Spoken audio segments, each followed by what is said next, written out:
Everything in this universe has a beginning. The Big Bang. The formation of nebular matter into stars and planets.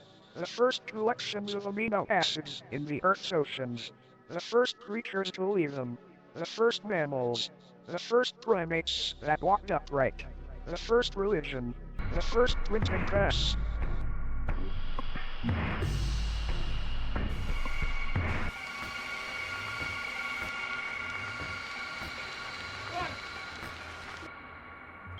Pump up your space boots and phone home. It's time for Let's Find Out with co-host Diego.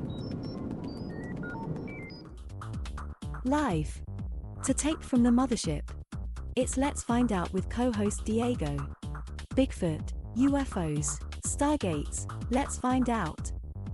Paranormal, intelligent design, entertainment, let's find out. You're listening to Let's Find Out with co-host Diego. Welcome to another episode of Let's Find Out with co-host Diego. Thank you so much for joining me on this journey. On this episode of Let's Find Out, we'll be spending time with a not-so-typical paranormal investigating group. Not only are they exploring the most interesting places, but their popularity, YouTube channel, and reputation are skyrocketing. On tap tonight, we have 3 members of the Ghost Bros. They will be telling us all about how this team came together, and I will assure you that this story is not one to be missed. Please welcome to Let's Find Out. There are 3 of the bros, Armand, Caleb, and Trevor. Gentlemen, I got it right this time. Welcome to Let's Find Out. It's a pleasure having you on. It's a pleasure to be here. Thank you so much. Oh man, it's a great thing because before in the old show I had Armand on, and he told me a little bit of the story of how you guys came together. But I think we're gonna nail it down tonight. But before we begin, let's get a quick snapshot of the history right before Ghost Bros started. And I say that because every group has an origin story and it's very interesting, but I'd like to get how you guys started getting interested in this topic. So let me start with you, Trevor. How did you get on this journey? So it's interesting with the people that we have on the call tonight, because I was actually a fill-in for Caleb a little over a year ago at this point. We went to Post Town for the first time. We will be revisiting this year, so that's some exciting news, exciting hunt on the docket. But Armand is now one of my best friends, but before then, like a year ago, I would say kind of just a friend. We would hang out every now and then, but really we started to get to know each other because his wife and my wife are both dietitians, both went to school together. So we kind of met mutually through them. And then as time grew, we actually began hanging out more than they did. And so it just came to one night. Caleb wasn't able to go to Post Town, and he called me up and said, "Hey, no idea if you're interested in this. We just started doing these, and we do have a spot open. You're welcome to join." And I said, "Sure, why not?" Me, as well as Caleb, Armand, I think a bunch of the Ghost Bros, we grew up watching paranormal TV. So whether it's Ghost Adventures or something else, it's always really piqued our curiosities. And I think almost all of us have at least one personal story. So we all kind of connect in that way, and it's just fun to kind of go to these different experiences, these different adventures, these different hunts. And so I was really just excited to join, not really knowing what to expect. I had not done something like that before. Like I said, always been interested, but always watching from the couch, not actually going and doing it myself. And it's interesting, and you can kind of tell this as a viewer going through our YouTube history and going through some of the first videos through the most recent. You can kind of see the type of equipment that we use, video to next video to next video. We're growing and really honing our craft and learning more about the different tools that we have, the different techniques that we can use.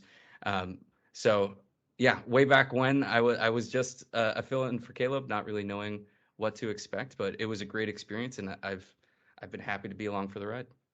No, you're doing a great job. Caleb, same question goes to you, my friend. Yeah, so Armand and I actually know each other from high school. We've probably known each other for, gosh, it's crazy to think about 15 years now. Um, and we never hung out. We did not get along with each other at all. We had different social circles and all that. And we actually reconnected in college.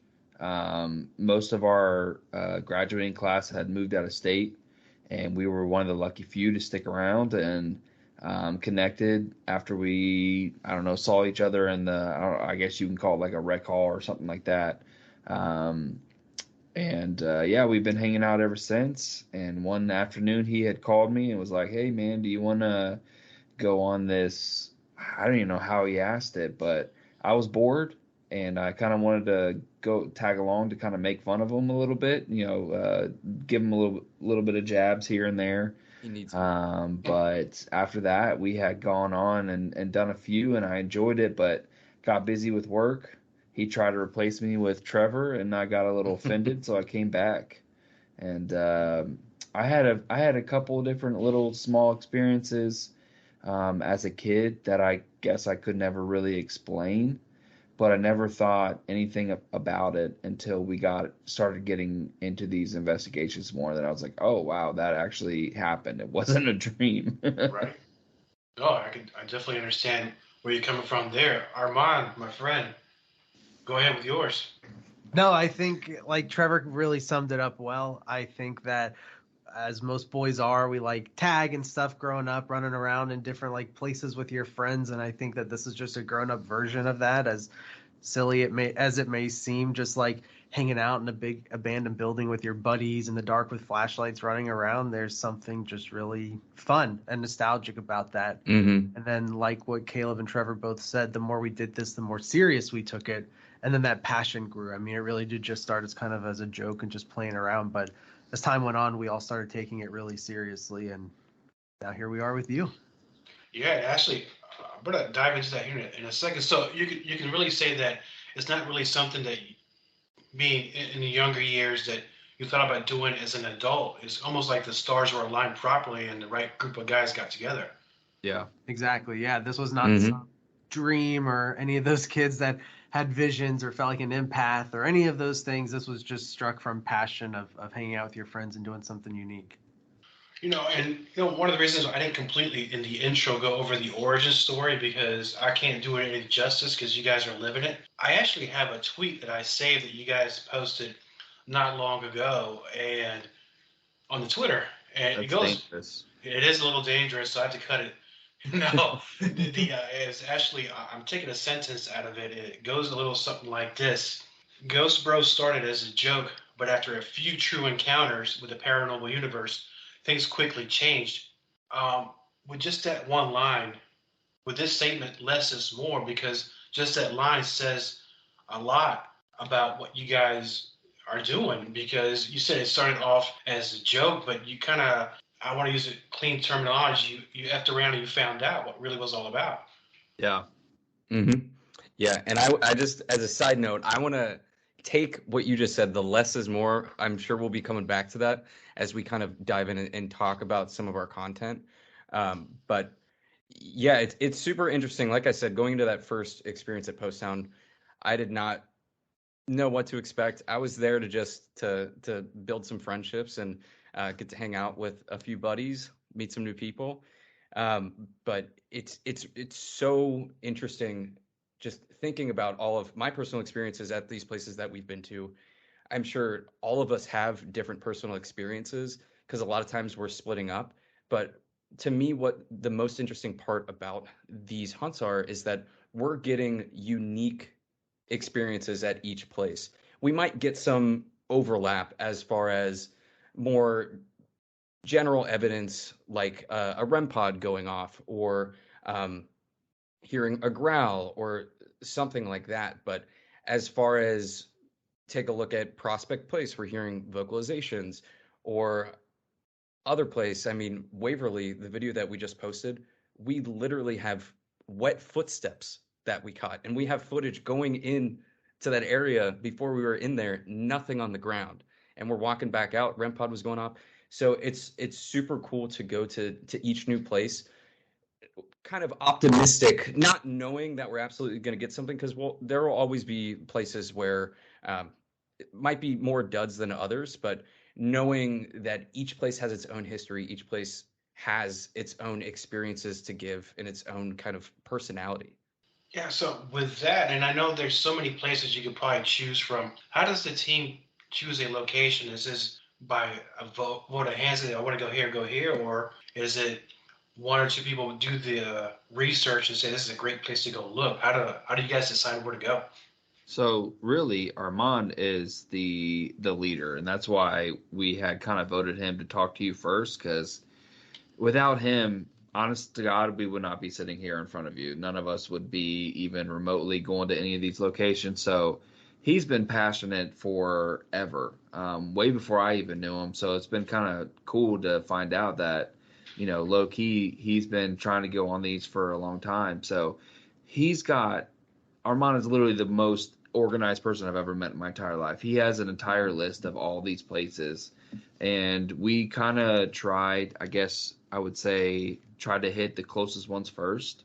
Or what people might not understand is these locations some of them can be pretty pricey. So we try to hit like the best bang for buck type situation and go from there. But we got a couple bucket list locations on the agenda for this year, so we're pretty excited. And when you mentioned pricey, now is it the travel, the upkeep for the equipment, or do you actually have to pay the location to be there for a certain amount of days or hours? Yeah, so I think each location, for the most part, we've run into a couple ones that give us deals, but for some of the bigger ones, for a private hunt, you actually pay for the time. You're almost renting the space per se. So the travel and stuff is not too bad, because like I said, we try to keep it relatively short, and we all travel together as much as we can. And then the equipment the equipment can get pretty pricey too. So, but most of it has to do with the actual locations. We're talking about equipment, and we're talking about going to locations. As soon as you step out of the vehicle, and I know every team is different, everybody has their different things that they do and rituals and preparation. What is step one when you get out of the vehicle? You survey the landscape, and from there, as far as doing any prayers, do you go in there fully loaded with, I guess you can say, with good energy? Where do you put the equipment? What's step one? I know there's a lot I put in there, but I'm just babbling here. Sure. Yeah, I think what really makes us such a great team, and why we have such great chemistry together, and what makes our content so interesting beyond the actual evidence that we're getting, and the experiences that we're having, is that we're each bringing such a unique perspective into it. And so kind of with that, you'll have a mixed variety of different religious beliefs and even paranormal beliefs. So you might have some that are more skeptic than others, some that are true believers. So it really adds to the quality of content that we're getting just with that chemistry alone. But stepping back and going to your first question with that, what do we do as soon as we kind of step out of the car and go in the front door? A lot of times it's kind of like what you were saying, we're really getting our bearings. We're trying to learn the layout of the place, seeing places where we might want to set up maybe a REM pod, or have kind of a table session where we would do or use a spirit box and sit around a table and do that. A bunch of stuff like that, just the kind of blueprints of the place, or maybe it's getting the tour of the place from one of the owners and getting some of the history of it. But as much as possible, we're trying to know as much as we can about these places before we get there. And Caleb, you might have something to add to that. But very rarely, I think, do we go guns a-blazing. I think we've may have only done that one time, and that was because we've been there multiple times. But for the most part, like Trevor said, it's just kind of, I'll speak for myself. It's more so just kind of like taking a deep breath. When we first started, I was just, again, kind of going in as a joke. But the more we do these, I'm just like, I want to experience something. So I think I try to like focus and maybe get into the mindset of how the place kind of feels. I guess I feel like different vibes from each place. Like, oh, this place feels heavy. This place feels a little light. I don't know. There's some weird stuff going around here or whatnot, but that's just me. But I know everybody is pretty different, like Trevor said, which is really cool because we kind of all keep each other on our toes, which is nice. And when you mentioned that, I'm sorry, I didn't mean to cut you off. Is this an experience you've had in the past, even before you started in your paranormal journey, where you felt things in different locations, or is this something that gradually came as now as an adult when you're going to all these different locations? I think that's Go ahead, Trev. sorry. Go ahead, Trev. I think that's a really interesting question because it's also a really difficult question because the answer might be yes, but I'm not really sure. I think these experiences have made me understand it and acknowledge it and become a little more self-aware of what that feeling is. I'm sure I felt something like that in the past, but I probably just shrugged it off and didn't think twice about it. But now, after going through these places, knowing the history, knowing that we might be dealing with some bad stuff, might be dealing with some positive stuff, some positive souls that might be there. But it really changes, at least personally, my perspective. Now, even in and outside of doing these ghost hunts, just where I am and kind of having that feeling and knowing what that is. I think for me, I feel like I've always been kind of I guess I hesitate with the word sensitive because that can kind of be thrown around in a negative way. But I like to feel people's emotions, I guess, when I'm around and just kind of like to listen and just kind of pick up the lay of the land wherever I'm at. So I never really thought much about it. Like growing up, I just kind of, it was more of a, I guess what they call an empath. I don't quote me on that. I am nowhere near an expert in any of that stuff. But yeah, I don't know. I guess going through these, it's almost helped me get in better touch with myself in a way that I never thought was even possible. So that's kind of exciting going from location to location because it's like I'm almost figuring out myself at age 30 while we go and do something that people would say is a hobby or, could even poke fun at and stuff like that. But I think that's one of the beauties of doing these is it's been a pretty wild, like personal experience, let alone being able to hang out with your best friends and do it for fun. Yeah, absolutely. And I would even take that and say, I would still even argue that it is a hobby, but it's a hobby that we have really learned to love. And I would venture to say that we've been pretty great at it. I mean, we didn't really know, like I said, we didn't know what we were doing getting into this. When Armand was talking about the foundation of this, and Caleb as well, it just started as a joke. I mean, Armand and his buddies, his high school buddies, way before I was even in the picture, they would film skits and do different comedic bits. And this was just oh, yeah, we watch these shows. Let's do a little something that's like that, and we'll make it funny. And you can kind of see the seriousness, as Caleb was mentioning, the serious tone kind of increase as you go through chronologically and watch our videos. But I think we really have something here, and it's fun to continue doing what we love, and as Caleb mentioned, continue to hang out with your best friends. Yeah, and I noticed, and going back to, we're talking about less is more. One of the things, because I've been watching the videos all week in preparation, I've noticed that compared to a lot of other shows out there, your videos are relatively a lot shorter. Yeah. I've noticed there's more stuff and less fluff to say, to where you guys are getting to the quick. Here we are. Here's what we're doing, and here's the evidence, and here's what we're picking up in the audio. So is this something that's done on purpose, or is this something that accidentally happened? Yeah, so again, credit to Armand. So Armand's attention span is relatively short. So I think he likes to do this for like he all started this pretty much for himself. If you ask him, he's 80% editing and 20% hunts. Like that's what he gets excited for. He gets excited for all the editing after we film everything, when all the other guys are just excited to go and do the actual hunt. So I would say we kind of fell into our niche without actually trying, which is kind of cool. And I think like what Trevor was saying is like, it's the beauty of our group is that we kind of do everything for ourselves. We don't really do anything for anybody else out there. But it so happens that everybody else also has short attention spans, so they tend to like our videos. So Trevor had mentioned it in a different interview, but we kind of just give the highlights of the night. I'll be the first person to say that I wanted longer videos, but I got outvoted for shorter ones. So I've really grown to like our style.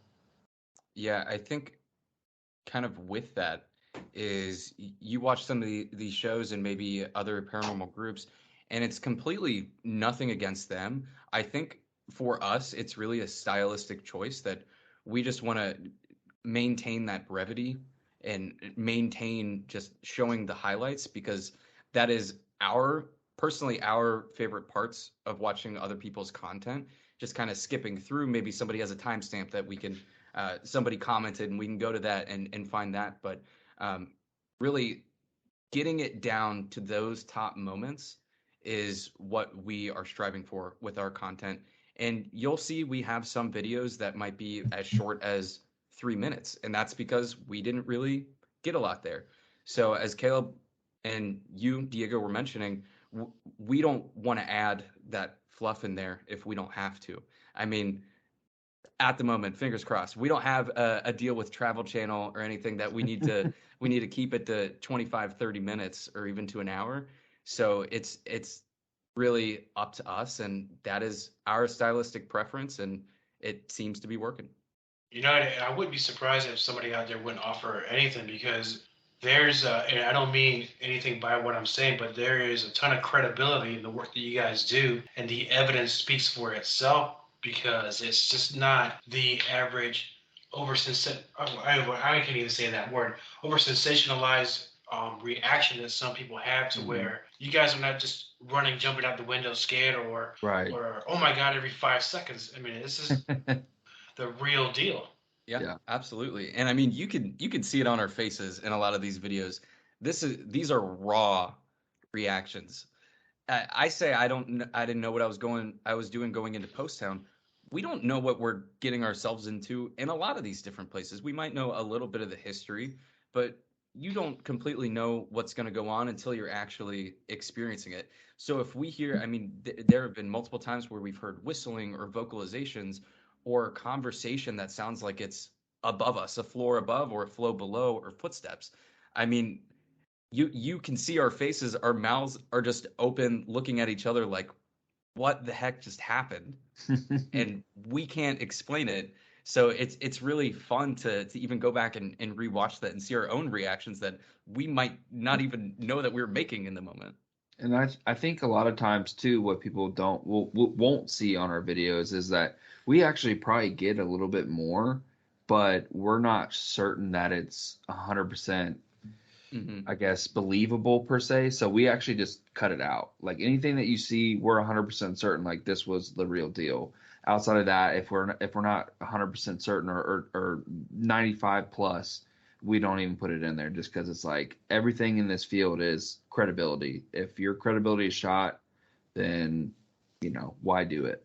Yeah, and I think if we were to add time, like I said, future fingers crossed, if we get some sort of deal or something, and we did have a certain time to meet, I think we would show a lot of what we're already doing at these places. We might hear something go off or hear noise, or EMF detectors are spiking up to red. We're consistently throughout the night trying to debunk everything as we go through, because we want to show the reality of the experience. We don't want to fabricate anything. So we set out. I mean, you ask about what are we thinking when we walk in the door. We're thinking that we want to be as genuine as possible. We want to feel the most genuine experience, and we want to give back that genuine experience to our audience. And I could definitely tell. And I'm going to dive into two standout videos. I mean, all the videos are great on YouTube. But before I get into that, when you go to a location, whoever a museum curator, the owner, whatever it is, who's in charge of opening and closing these buildings, has any one of them told you, say, "Are you guys nuts? What are you doing? Why?"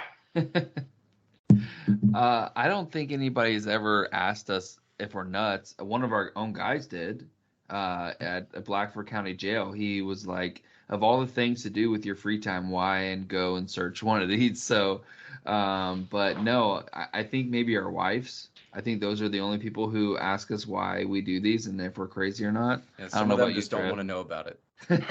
And what I mean by being nuts, I'm not saying that, y'all fun and games. It's like, no, this place is really evil. I wouldn't even step in there myself, kind of deal. Mm-hmm. I think when we're walking in and going through these places, we're trying to not meddle with anything because like I said, we don't know what's there. We might know a history, but if somebody was trying to bring something up in the past, and maybe there's just some bad energy that gravitates towards a certain place, we don't want to mess with that. So I mean, this is just a small example, but we don't know if Ouija boards could potentially do something, but it's not worth it for us to test that. I mean, it has such negative connotations with it of just bringing up either negative or demonic energy, and we are really trying to go in here to honestly, one, just experience if there is anything there, but two, try as best as possible to have conversations with any individuals that might still be lingering in these places, whether they lived there in their lives or they're just gravitating towards the place because they either had positive or negative experiences there. We are setting in to just learn more about them and kind of know their stories. So we try as best as possible to keep it positive and really keep each other in check to make sure that we're not yelling and asking for things to happen, because we want to keep it genuine. And going back to your question about religion, and I mentioned that we all have such different religious perspectives, so we might not necessarily do a prayer when we get there, but no matter what, whether it is somebody saying a prayer or all of us just kind of gathering around a table and saying thank you for communicating with us tonight, or letting us stay here with you for the past few hours, we try to do some sort of cleanse. So not necessarily always religious, but we really try to keep the energy that is within each of these residence, asylums, sanitariums. We, as much as possible, would like to either keep it there, or I think we're still really learning about ourselves and learning about our skills, but should we be able to help somebody move on that might be just stuck there, we would love to be able to be that resource. So I think that's part of it too. So it's really just cleansing us of anything potentially negative, and maybe just thanking anybody that we've been speaking to. Kind of going with Trevor, I think, the main thing that we try to do, and we never talked about this as a group, it's just, again, the beauty of kind of the guys that we have together. Every one of us goes in there regardless with the intentions of being respectful. Mm-hmm. We're not going in there trying to conjure up anything or trying to poke or nothing like that. Like Trevor said, we're just going in there with the mindset of trying to get the lay of the land. And then kind of going back to your question about how do you pick these locations, a lot of times Armand and I will speak. We come from a religious background, and we try to keep in mind everybody in our group, but without really saying it, we will try to stay away from anything that has more of a demonic connotation to that place, just because we're learning as we go. I mean, if you see the videos and kind of watch them in chronological order, we're learning more of the verbiage. We're learning more of kind of like what spirits are, what they do, or what they can't do. I mean, we really went into this as green as possible. I don't know about everybody else, but for me, I went into this as green as possible, and we're learning about portals. We're learning about, I met Trevor here. You might want to talk to him about this at our video in Randolph, talking about something that was pretty big. He woke up the next day with a handprint on his shoulder. Well, I saw that. Yeah. Yeah. So we're learning about all this, and we try to go in clean and leave clean. Yeah, absolutely. And talking about they're going back to where it began with the videos up until now, there's a progression of maturity into these investigations. It's very notable. Mm-hmm. So noticeable. Let's go to the videos. There are two standouts. Now, I did enjoy watching all the videos, but two stood out to me the most. Let's talk about the YouTube channel, and let's talk about what the great videos you have on there. And let's start with the Indiana State Sanitarium. My goodness, guys, what a story to that place. And out of everything in that video, for some reason, the part where there are the bad clothes in that place from the people who died there and bags just left behind, to me, for some reason, and I'm just talking for myself, that was the creepiest part of all, the most disturbing part of that whole investigation. Yeah, I'm with you there, and that's what I was already thinking when the name of that place is mentioned. I just think of everything that was left there. And you go on these ghost hunts, and whether it's a tour guide or somebody else, they'll say, oh, here are maybe one or two artifacts that were recovered when we took up ownership of the house or ownership of this building. To have the entire building just covered in quote unquote artifacts of individuals that lived there, that worked there, that visited there, it was just a very surreal experience, because I mean we're looking at memories, we're looking at people's timeline. It's kind of it's just frozen in space there, where it really just pulls you into it to make that experience more intimate. It's a blast from the past. I mean, you have VHS tapes that are there.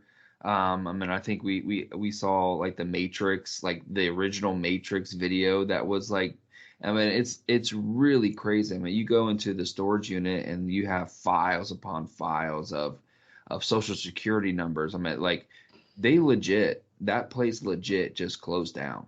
They left everything, and I mean, you still have bloody sheets that are still there, that are left on beds. I think Armand had mentioned it. It just gives you a really sad vibe to it, truthfully. Yeah, I agree with that. And I know the video was filmed. Did you take any pictures, and just for your archives for yourself? Are you allowed to take pictures, first of all, other than video? Yeah, we are. And we started when we didn't really have a lot of equipment. We were taking a lot of photos, and kind of throughout the time we would just maybe look down a hallway and just hit the camera button a bunch of times and take a bunch of different snapshots. I think as we progressed and we did get some better equipment, and we got some more cameras that we were able to use, and some more people as well. I mean, it's really been all hands on deck.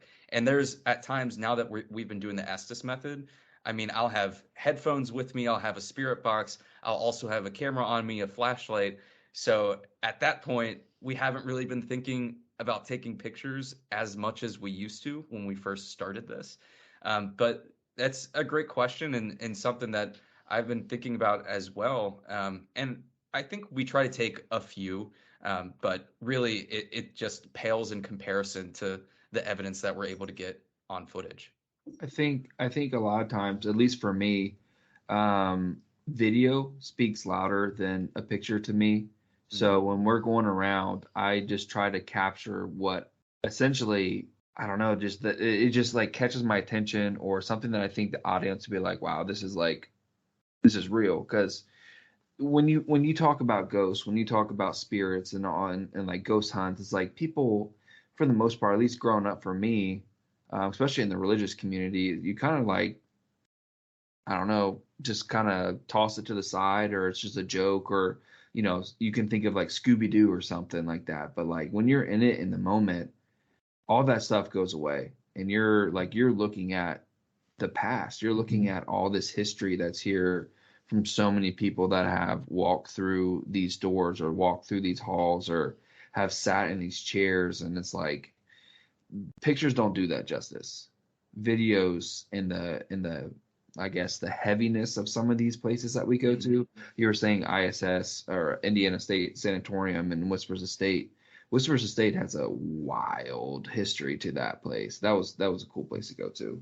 And as you read my mind in a way, because that's the next thing I was going to talk about. As stated on the video, is one of the top 4 most haunted places in the country, which automatically is going to be an attractive place to go look. Now a little bit of history of that whole that estate had multi-purpose use in different years. So what was it before? Because I know every so often it changed purpose. Trevor, I know, but I was going to let you go first. I was going to let you take it away. You were just talking about the history there, so I thought that'd be a good segue. So it's been a residence for several different times. I believe even somewhat of a museum kind of now, and then for the most part, a doctor's office, which has I think the darker history of the residence, where a lot of patients had kind of gone there, and the doctor actually lost his license several times. So, I mean, you lose it once, that's not good. You lose it a couple times, that's even worse. So, I know there was a couple of children that had passed away through a fire. A couple of children had actually had tragic injuries where they fell down steps, passed away through there. And then there's been other stuff that's just been brought. There's a whole entire room that's dedicated to somebody who had, I guess, was like a Satan worshiper or something like that, and all their items are in this one little room. It's interesting. Yeah, and even with that, and I believe we were told that was, going back to conversation about artifacts, that those were actual artifacts that were left behind, but kind of, and sorry, you can probably hear my cat going crazy in the background. I have mine here too, it's all good. But talking about artifacts and going into each of these places, to have really that duality of, okay, what is legit that's here and what is maybe in here to either really stir up the experience of the team going in there, or to maybe help them get some paranormal activity. So Whispers Estate itself, I mean, a lot of that, as far as I'm aware, was legit. And the cloaks and things that were left behind were just super creepy. And even in your mind, you're like, is this legit or not? But yeah. I don't want to find out because it's terrifying. But yeah, Caleb, I will say as well, is always great with the history of these places. He's doing tons of research and is always happy to kind of fill out the rest of the team and get us where we need to be, kind of that state of mind as far as maybe what questions we should be asking, whom we should be talking to. But Whispers Estate was a great place. And a funny story with that, one of the bros on their way up actually got pulled over for speeding, but the cop was talking with them and he said, "Where are you headed?" And he said, "Whispers Estate." And he's like, "Oh, one of the most haunted places in the state of Indiana? You are free to go have fun." So it is, I mean, it's very well known for the activity that's there, and we were not disappointed. I mean, it was legit some of the first physical evidence that we've received from one of these haunts. I mean, we're learning definitions and that type of stuff, but I would say that that is our first, what do they call that when stuff goes flying? Poltergeist.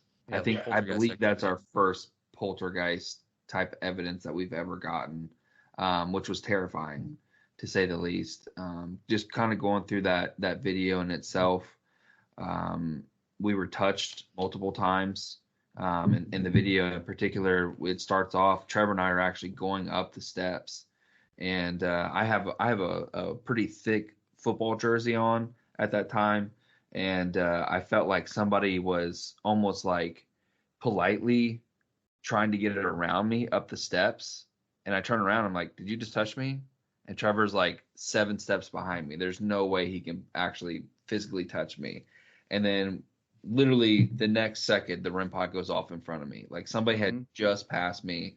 The REM pod goes off, and it was. And you were crazy. not close enough for that No, to go no. off, because we even tested it right after. Like I said, we're constantly debunking. So that was a crazy experience.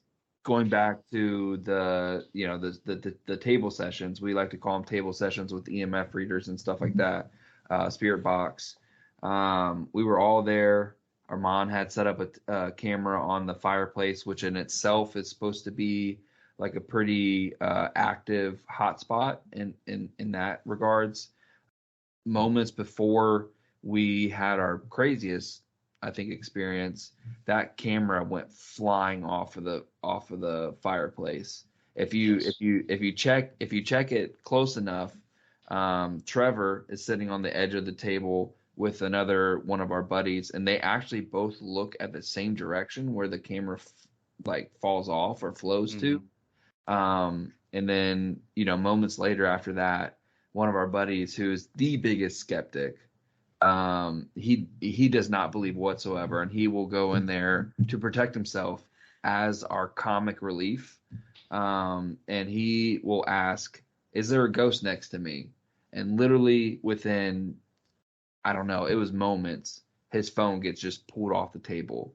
We have multiple cameras on this angle, and you can see the tablecloth being pulled in a way that is physically impossible for any of us to recreate and try to fake. It was bonkers. Yeah, and then again, you read my mind, because that was the next thing I was going to bring up, because on that video, because when you show when it happens, there's a close-up, and I'm watching the tablecloth being moved, and the first thing I think, maybe he put his knee close to the tablecloth and pulled it down, but the knee never moved, but the tablecloth did. That was an amazing piece of footage.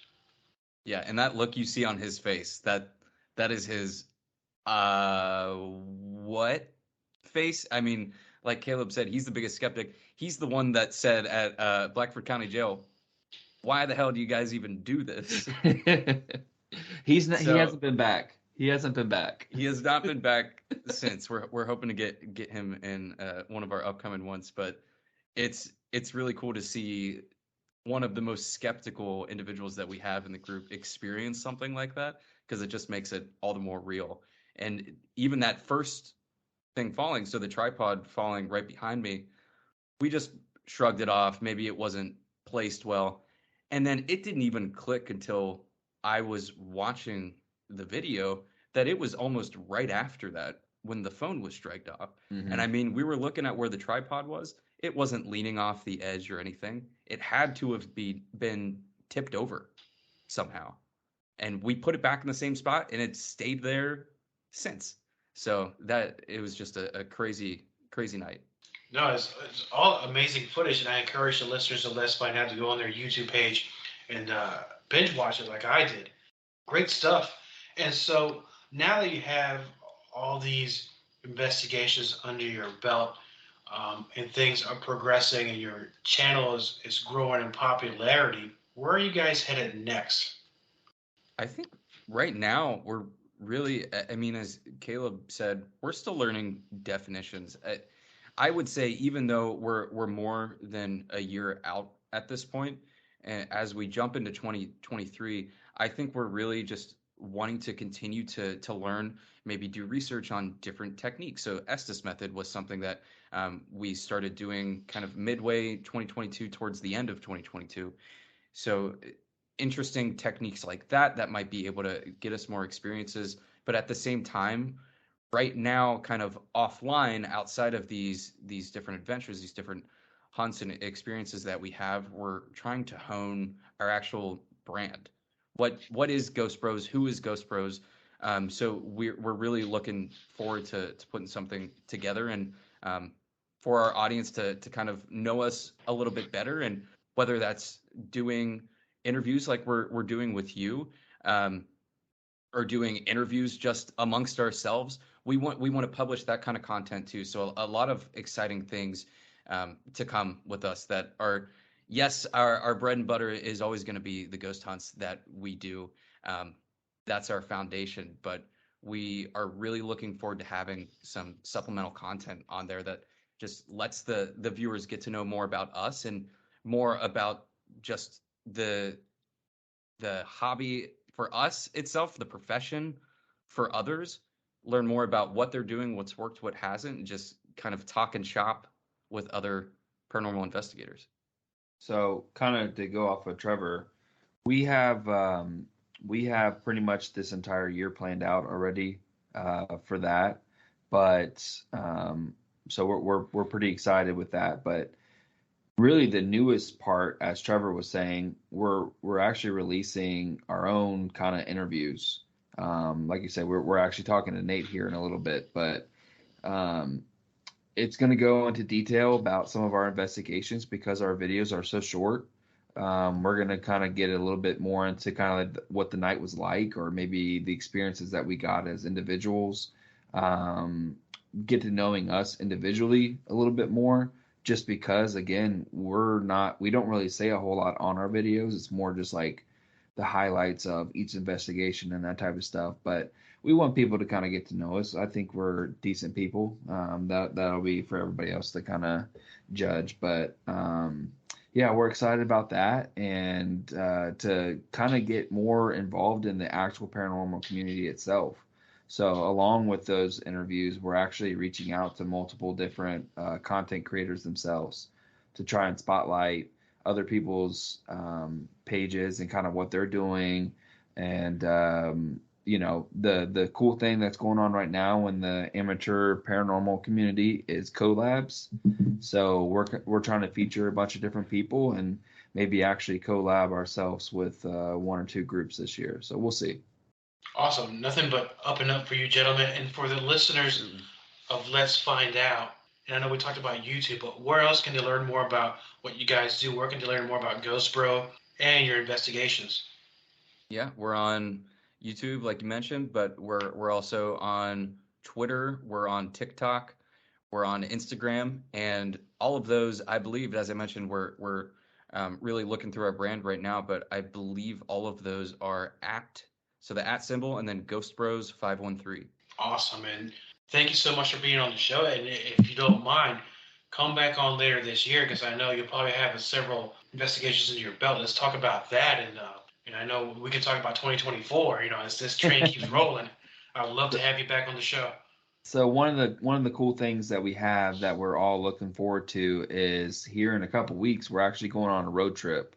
I know Armand had spoken to you about that the previous time that you guys had talked, but we're doing a 36-hour 3-stop investigation where we're going to go to Octagon Hall in Kentucky and then come back. We're hitting a haunted theater and a abandoned funeral home, all within 36 hours, while also staying at a haunted Airbnb. So there's going to be a lot of content coming from there that we're pretty excited to get out to everybody. And then, yeah, by the time we talk to you next, we should have quite a few more investigations on. So hopefully we can have some more cool evidence to talk with you about. Awesome. And myself and the listeners are looking forward to hearing all about it. Gentlemen, thank you so much for taking time out of your busy day to come on to Let's Find Out. I almost called it about the old podcast, Dan, but I'm not doing that tonight. I already messed up the intro in the beginning. Thank you very much, gentlemen, for being on the show. Please come back anytime you want, and we'll talk shop. And, yeah, man, anytime. Absolutely. Thank you very much. Yeah, thank you for having us. This has been another excellent episode of Let's Find Out with co-host Diego. Thank you for taking this journey with me. Until next time, my friends. Thank you for listening to Let's Find Out with co-host Diego. We're on Spotify, Google Podcasts, TuneIn, Pocket Casts, and on Anchor. For more information about Let's Find Out with co-host Diego, please visit us on facebook.com/co-host Diego, on Twitter at co-host_Diego, and on Instagram as co-host Diego. Copyright co-host Diego. All content for Let's Find Out is the property of co-host Diego and is served directly from our servers with no modification, redirects, or rehosting. All celebrity impersonators are paid performers. The impersonated celebrities do not endorse or promote any views or opinions expressed by our guests, co-host Diego, or Let's Find Out.